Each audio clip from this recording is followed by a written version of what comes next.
Trump's state visit to Britain put on hold. U.S. President told Theresa May he did not want trip to go ahead if there were large-scale public protests. Donald Trump has told Theresa May in a phone call he does not want to go ahead with a state visit to Britain until the British public supports him coming. The U.S. president said he did not want to come if there were large-scale protests, and his remarks in effect put the visit on hold for some time. The Guardian view on Trump's state visit to the UK: his invitation should be rescinded.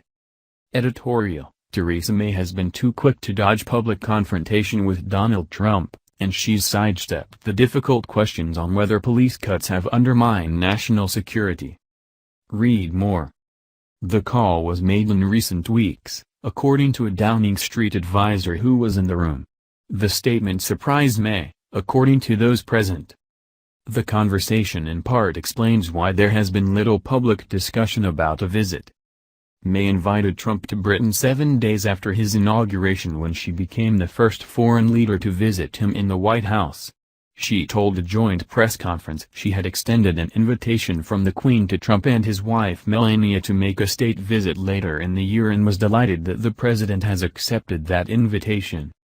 Many senior diplomats, including Lord Ricketts, the former national security advisor, said the invitation was premature, but impossible to rescind once made.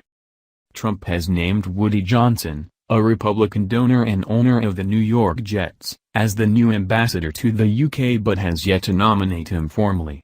A large number of U.S. ambassadorial positions remain unfilled worldwide, largely due to the Trump team failing to make any formal nominations. The acting U.S. ambassador to the UK, Louis Lukens, a career diplomat, clashed with Trump last week by praising Sadiq Khan, the London mayor, for his strong leadership over the London Bridge and Borough Market terror attack. His remarks came just days after Trump criticized Khan for his response to the attack, misquoting the mayor's message to Londoners not to be alarmed by the increased presence of armed police. Khan's office pointed out Trump's error later, but the president responded by accusing London's mayor of making a pathetic excuse. Khan then called on the UK government to cancel Trump's invitation. No date had been fixed for the visit. The Labour leader, Jeremy Corbyn, said on Twitter that Trump's decision was welcome, especially after his attack on London's mayor and withdrawal from Paris climate deal. A Downing Street spokeswoman said it would not comment. "We aren't going to comment on speculation about the contents of private phone conversations."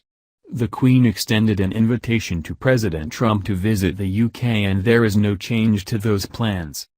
The White House said in statement, "The president has tremendous respect for Prime Minister May." That subject never came up on the call. Jenna Johnson, a Washington Post reporter, tweeted to say that the White House press secretary had told her The Guardian's report was false, but added that the White House won't say when Trump plans to go to the UK. Later, The New York Times, citing two unnamed administration officials, reported that Trump was considering scrapping or postponing the trip.